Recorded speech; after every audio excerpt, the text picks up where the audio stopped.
ඔයාටත් ඉන්නවද මූණට hina වෙලා පස්සෙන් පිහියෙන් අනින යාළුවෝ? සමහර විට යාළුවා ඔයාගේ බොක්කේ ෆිට් එක කියලා ඔයා හිතන් ඉන්නවා ඉතින්. ඒත් ඔයා දන්නවද මනෝවිද්‍යාවට අනුව අපිට පුළුවන් එහෙම අයව ලේසියෙන්ම අඳුනගන්න. අද මම කතා කරන්නේ ඔයාට ඇත්තටම ආදරේ නැති ඔයාගේ දිනුවට ඊර්ෂ්‍යා කරන ව්‍යාජ මිතුරන්ගේ රහස් තලකුණු පහක් ගැන. මේක ටිකක් අමාරු මාතෘකාවක්. මොකද මේ වීඩියෝ එක බලද්දී ඔයාට ඔයාගේම ළඟම යාළුවෙක්ව මතක් වෙන්න පුළුවන්. හැබැයි අංක 5 දැනගත්තම ඔයා තේරුම් ගනිවි කවුද ඔයාගේ ජීවිතේ ඉන්න ඕනේ කවුද එලවන්න ඕනේ කියලා. අයිබෝන් යාළුවනි. ඔයාලා මේ එකතු වෙලා ඉන්නේ Talk with Heart YouTube channel එකත් එක්ක. අද අපි කතා කරන්නේ ඔයාගේ මානසික නිදහස වෙනුවෙන් ඊටාම වැදගත් දෙයක්. ඒ තමයි toxic මිනිසුන්ව අඳුර ගන්න හැටි. තාම අපිව subscribe කරලා නැත්නම් පහලින් subscribe කරන්න. එහෙනම් අපි බලමු කවුද මේ ව්‍යාජ යාළුවෝ කියලා. පළවෙනි ලක්ෂණය තමයි backhanded compliments කියන්නේ. එහෙම නැත්නම් ටොක්ක්ක් කරලා දෙන ප්‍රශංසා. ව්‍යාජ යාළුවෝ දන්නවා ඔයාට කෙලින්ම බනින්න බෑ කියලා. ඒ නිසා එයාලා කරන්නේ ප්‍රශංසාවක් ඇතුලේ අපහාසයක් හංගලා එවන එක. උදාහරණයක් බලමු. ඔයා විභාගයක් පාස් වුණාම එයා කියනවා ෂා මරුනේ. මම හිතුවේ නෑ ඔයාට මේක ගොඩ දාගන්න පුළුවන් වෙයි කියලා.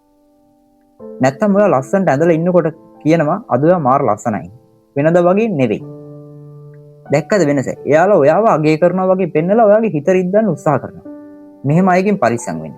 දෙවෙනි එක. මේක තමයි ලේසියෙන්ම හොයාගන්න පුළුවන් ලක්ෂණය. සැබෑ මිතුරෙක් ඔයාගේ දුකේදී වගේම සැපේදීත් ළඟ ඉන්නවා. හැබැයි ව්‍යාජ මිතුරු ඔයා වැටුනම ළඟට එනවා.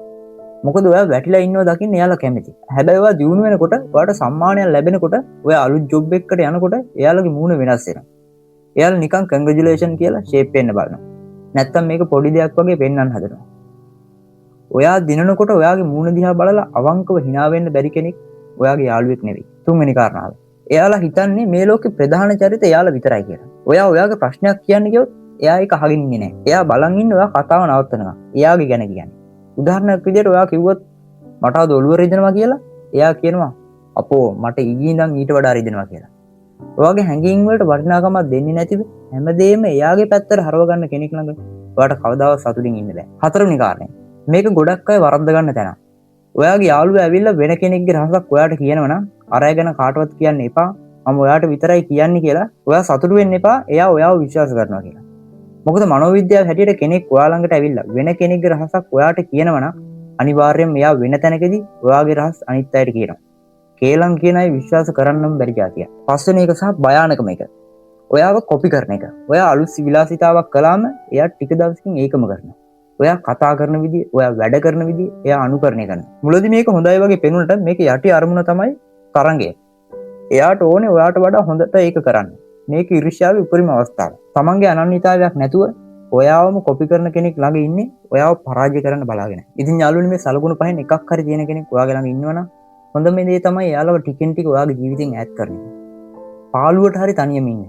ඒක වසවිස පිරුණු යාළුවෝ 100ක් එක්ක ඉන්නවට වඩා හොඳයි. ඔයාලට මේ වගේ අත්දැකීම් තියෙනවද? පහලින් කමෙන්ට් කරන්න. සමහර විට ඔයාගේ කතාවෙන් තව කෙනෙක් පාඩමක් ඉගෙන ගන්න. වීඩියෝ එක වැදගත් වුණා නම් ලයික් කරන්න. අපේ channel එකට එකතු වෙන්න. හැමදාම සතුටින් ඉන්න. පරිස්සමින් ඉන්න. ජය වේවා.